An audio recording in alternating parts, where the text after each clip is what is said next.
Hey everyone, it's Horror Free for All, and I hope you're doing well today. I have a review here of a film that came out in 2004. It's directed by Mike Figgis and written by Richard Jefferies. And the film in question is Cold Creek Manor. Now, Cold Creek Manor is a thriller movie. It's not quite horror, but then again, thriller, suspense, sci-fi, and fantasy sometimes blend into the genre. So they're close enough, and I feel like this is appropriate to talk about here. But the real reason why I wanted to talk about this was I was doing some browsing on the internet trying to find more things that Disney made under their umbrella companies of Hollywood Pictures and Touchstone to see if there's anything I never really got around to watching. And I found this at a DVD, like a mom and pop DVD store.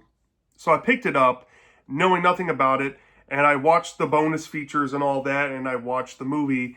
And I have to say, compared to the other thrillers, especially in the heyday of them, thrillers, they go back to the beginning of film, right? Thrillers have always been a consistent subgenre, but they really hit the peak in the 90s and into the 2000s, I would say. That's where they kind of tapered off. But there's some really great thriller movies in the 2000s. Some of my favorite ones are like Vacancy and Identity, which are fantastic movies of the subgenre. And then this coming out with a 40-something million dollar budget only made back like 20-something million. So it was a commercial flop. It was a critic failure. And everybody seems to have forgotten about this movie. But what intrigues me about this the most, before we go into anything else about the movie, is the fact that Disney did put some more considerable budget into their Touchstone picture movies compared to their Hollywood picture movies. The movie I reviewed before this one is called Stay Alive, which was a Hollywood Pictures movie from 2006 that had a $4 million budget. And that was the gimmick that Disney wanted to do with those movies, with that brand. They wanted to make low-budget genre films so they can bring back a decent amount of profit. As in Touchstone, they wanted to do more competitive stuff to compete with like Sony and to compete with 20th Century Fox and all the other big studios. And I don't know if this is a trend here or what, but this is probably one of the most boring and derivative thrillers I have come across. If I've ever seen a paint-by-numbers thriller, it's this movie. And it only it was bolstered even further for me after the fact when I watched this the special features, and there's a featurette called Rules of the Genre, where the director, Mike Figgis, who also did the sound score on this movie as well, is going into the formula of thrillers. And it seems like from the thought process I was able to gather with all the people involved with this movie, they had an idea of what a thriller is, but did not execute on making a good thriller movie. So it is what it is. Before we go any further, if you've seen this movie before, I'm sure it seems to be divisive out there, especially on Letterboxd and on IMDb. For example, the top comment or review from just a casual on IMDb has like 70-something likes and like almost 40 dislikes. So it's polarizing, to say the least. And I'm kind of curious of what you think about this movie if you've seen it before. So with that out the way, let's get into the plot overview without giving too much away. So if you can't tell about the cover on this DVD case here, this movie stars Dennis Quaid and Sharon Stone.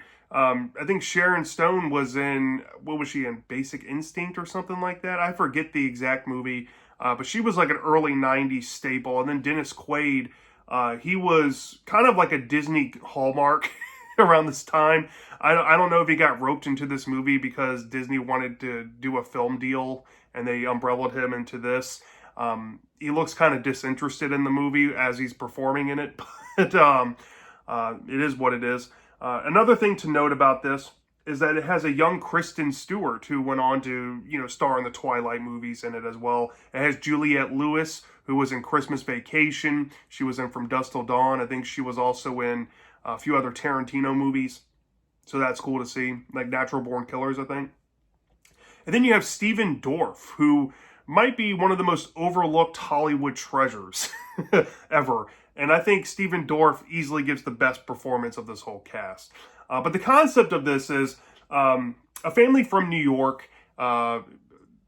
They are, about to move to the countryside after the parents, named Cooper and his wife Leah, see that their son almost gets hit by a car in the middle of the street in the big city. And they feel like it's time that they move out and get some more space and be able to actually have a family, out in the suburbs, or I guess out in the quietness, so the kids can have a normal life. And the family ends up acquiring this manor called the Cold Creek Manor for a really cheap price, because the bank was, I guess, liquidating the property because there was a foreclosure, and they were able to get this huge property for pretty much a song. And because of this, the daughter, she's able to have a horse out on the property and all that. And the kids are kind of apprehensive at first, but when they arrive on the property, after stopping to get gas and talking with a local who's played by Juliette Lewis, who seems kind of weird about the property, they see this nice looking gate, and they're kind of excited on the prospect of turning this house into their own dream home. But when the family gets inside the home, they notice that there's a ton of things from the previous family kind of strewn about. And pretty early on, we get to meet this character named Dale. And Dale is somehow very knowledgeable of the grounds, essentially. And then Dale, when he meets the main character of the story, Cooper, who's played by Dennis Quaid, Cooper is a documentarian. He goes around and films things and makes documentaries for a living. He meets Dale in a very weird way, and he doesn't seem to trust the guy, but they listen to the backstory of Dale. And Dale said that he was in prison at one point, and he's gotten out. He actually used to live in the home with his family, and it's said that something happened to his wife and his kids, but at this point in the story, we think that they might have left because he went to jail, and because he went to jail, the house was foreclosed on, and so he wants to feel like he can help out with the property. There's an in-ground pool in the backyard that he wants to get up and running because his grandfather put that in years ago. And Cooper's wife, Leah, is like, come on, Cooper, let's let him do it. What's the harm in that? And Cooper's like, all right. But very early on in the story, you see that Cooper doesn't like Dale. Like, he's paying him like next to nothing to fix this pool. And when they go out to the nearby tavern to hang out, he doesn't like how Dale kind of acts towards people. And then as the story goes along, there's some weird things starting to happen. So Cooper, he gets this idea that he wants to film the restoration process of him restoring the Cold Lake Manor. And as he's going through all these documents and stuff strewn throughout the house, he starts to uncover bits of this mystery that he's trying to piece together about this guy, Dale. And he seems to be the only person in his whole family, even in his community, as he's trying to talk to the police about this Dale guy, that Dale is up to no good being here. And throughout the whole movie, that's what he's trying to gather, is this evidence. And he starts to prod around a little bit. And after a while, he starts to get more and more information about this Dale guy as he's talking to locals and as he's drinking at the bar and seeing how Dale treats his girlfriend, who's played by Juliette Lewis. And some information possibly gets leaked to him. And after this happens, the rest of the story plays out in a very finger-pointing kind of way. It's kind of obvious of the direction they're going to go after a certain point. But essentially, Dale, he starts to get progressively unhinged, right? And a lot of this has to start with some things going on. Let's just say Cooper thinks a guy in a car is following him around. There's also a thing with snakes being placed inside of the home, like poisonous snakes for some reason, and it's played up for like a whole thing. And this, of course, upsets the family. And Cooper confronts Dale about this at the bar later on and says, hey, look, I'm convinced that you did this. And he's like, well, you got to prove it. And he's like, I want you guys out of my house. So Dale kind of tells the audience that obviously he's behind doing all of this. And on the way home, Cooper gets distracted and he thinks that he hits a deer. And he ends up coming home, passing out after drinking. And he wakes up the next morning. There's a dead horse inside of the pool with blood everywhere. And of course, his daughter, played by Kristen Stewart, is really upset about the situation. And his family seems to think that maybe Cooper's behind all of this, trying to frame Dale so he can get this guy out because, maybe he has this complex with his wife where he thinks his wife doesn't listen to him and he's possibly doing this on his own. But Cooper definitely knows that Dale's behind this. He goes to the police, and this police woman that I guess is the chief tries to listen to some of the stuff that he has to say, but there's no actual evidence to be shown. So he's like, fine, I'm going to keep recording and I'm going to find evidence of this and prove that he did this. Well, it comes to a point in the story where Dale has a father in a hospital, essentially, and they go with Dale to go visit his father, and his father kind of drops a bombshell about his opinion of Dale.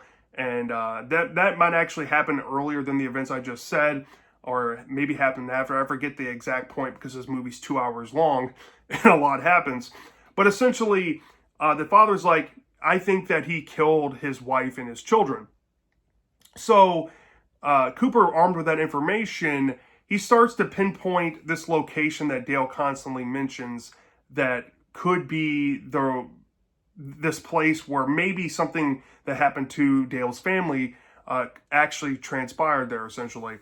And it builds up to this point of the story where Cooper and Leah, they're kind of by themselves because their kids went back to New York because they're tired of all this stuff going on in the town. It's not really safe for them to be there. And it's a dark and stormy night. And Cooper's like, look, I think I have enough belief that Dale's family is at the bottom of this well, let's just say. And the couple finds out if that story's actually true. And then we get to see Dale come to the forefront, and there's some revelations in the story about what possibly happened to Dale's family, what Dale's been doing in the whole story, and what the couple's going to have to do. And let's just say, I don't want to go any further because I'm going to spoil it for you, but the story wraps up in a very generic thriller way, in a way that you haven't seen done before, or you have seen done before. There is a cool new thing they do, but it's not played up to the best thing ever. And then you get an ending where you get to see the aftermath of the situation and who gets to have their happy ending and get to move on in the situation. And that's essentially this movie called Creek Manor. So, off the bat, okay, I will say this, maybe I could start off with the positives of this movie. I definitely think that the acting ensemble here was pretty strong. I think Dennis Quaid, while he's probably my least favorite performance of the movie, because I feel like his energy just comes off like he's there to collect a paycheck. Everybody else, like Sharon Stone, Stephen Dorff, they're incredible in this movie. And I definitely think that that's honestly probably the biggest saving grace to it, because if Sharon Stone and Stephen Dorff weren't as good as they were, this movie would have probably been awful. So I have to tip my hat to that.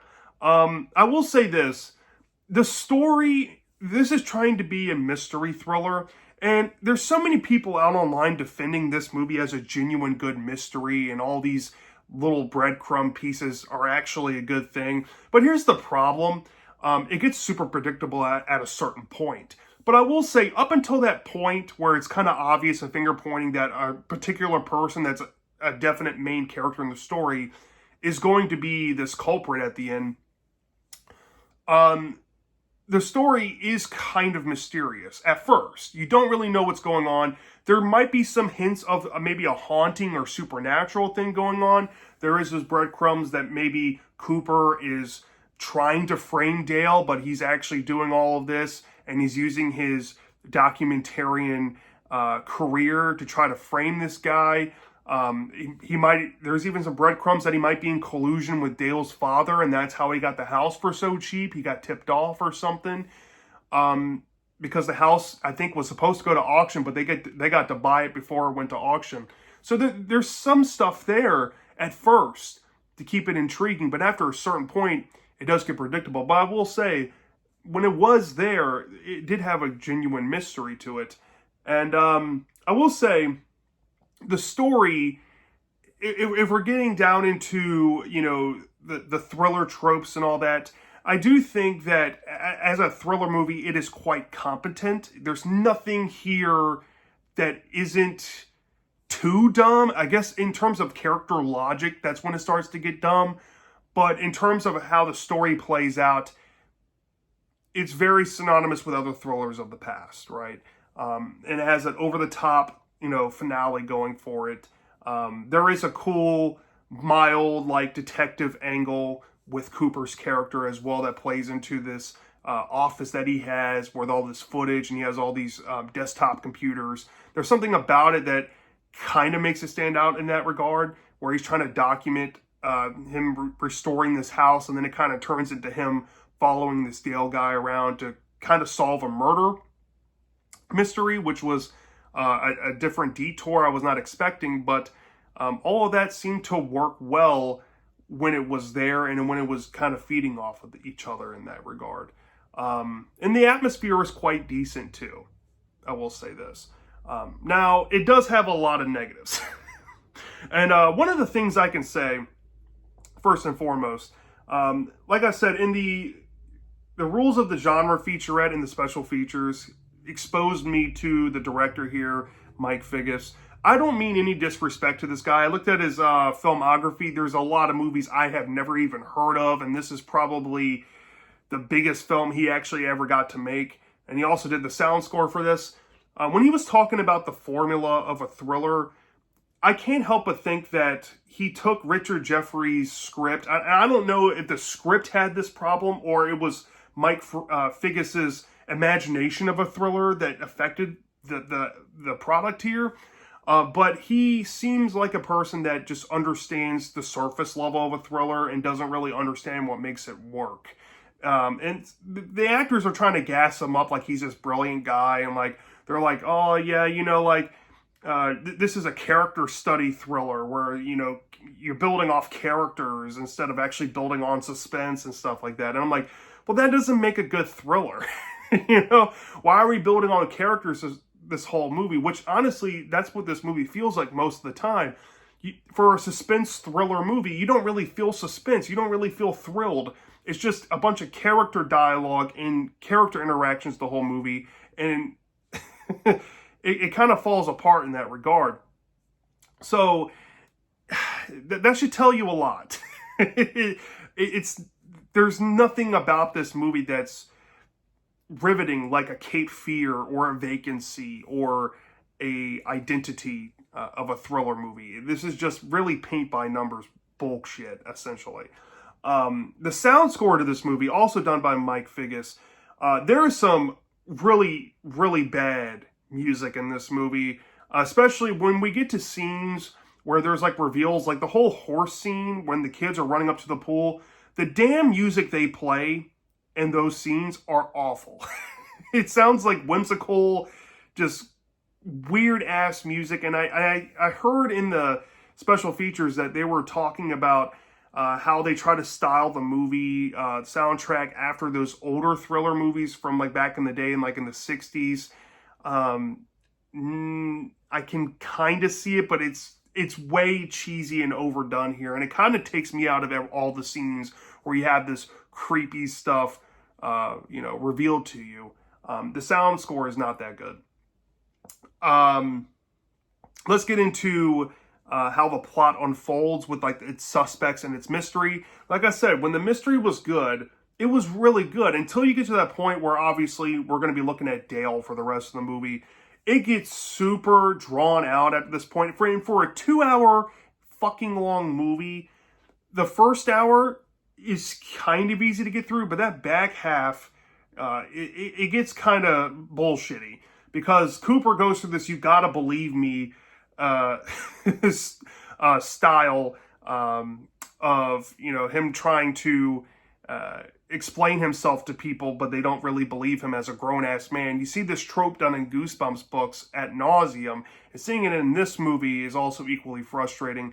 The guy just keeps doing the same thing over and over again and expecting different results, and maybe that kind of proves that he might be a little insane himself, or maybe a little unhinged, but still, like, what the fuck, man? Just, if you think the guy is doing this, just follow him around and record. Stop trying to go to the police before you actually find physical evidence. And, like, it's just kind of annoying. And it feels almost a little repetitive at certain points with certain things, dealing with the cop lady and dealing with the bar. It feels like we got, like, almost 3 identical scenes at the bar throughout the movie, and almost 3 identical scenes involving the policewoman. It's just really bizarre. And in terms of, like, the climax, right? The climax is so rushed through, and obviously at a certain point when Cooper finds all the breadcrumbs that he needs to find to actually, you know, put all the blame onto Dale, we already know what happened to his family, essentially. And we actually see Dale do something to a certain character in the story that kind of proves the point that we already know what's going to happen. And this reveal that these people are going to come to is something that we, as the audience, already know. So we're just waiting for them to get to that point. I hate movies like that where it's so obvious up front that it feels like the cast is taking forever to get caught up to speed on what we already know. And that's the opposite of what a mystery thriller should be. It's really bad in that execution. And when you get to the climax and stuff, it's kind of cliche with a thunderstorm and rain. I mean, we've seen this so many times in thriller movies. I mean, it's a dime a dozen with this bullshit where the climax, they're out in the rainstorm, it's thundering, the power shuts out, and they got this crazed maniac guy that they have to defeat. You've been there, done that. And then how the climax resolves is rather sudden, and it's just whatever. I know this is supposed to be a realistic movie, but it's just eh. And that's the thing, right? You know, when you send off the movie, when you build up all this tension for 2 hours, and you get to a point where you already know what's going to happen, you're waiting for all things to happen, and it takes forever to get to that point, and then you get that lackluster climax, it just doesn't send the movie out on a note that it's supposed to be. And the ending, I guess, is fine too, kind of corny and cliche, but I guess it fits. But all in all, for Cold Creek Manor, I don't think this movie's that good. As a matter of fact, I actually think that this might be a mildly bad thriller movie.